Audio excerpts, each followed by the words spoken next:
Dropbox has announced a partnership with Google Cloud to offer a more unified home for work. Working with Google Cloud, Dropbox plans to develop a series of cross-platform integrations that connect G Suite's cloud productivity tools and content Gmail, Docs, Sheets, Slides, Hangouts with its global collaboration platform.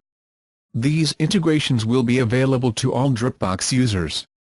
Dropbox says that this integration hopes to give users a more centralized content, a secure collaboration and more effective communication.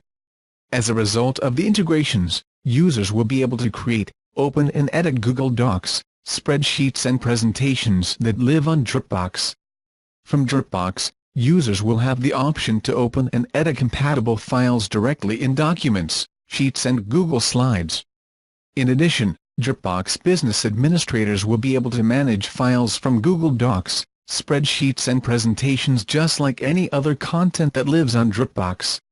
We want it to be easier for our users to work on devices with the tools they love, says Dropbox's Vice President of Engineering, Tony Lee. This partnership with Google Cloud is one more way to create a unified home for the content and conversations around you. We are excited to work with Google to analyze the silos and centralize the information the teams rely on every day.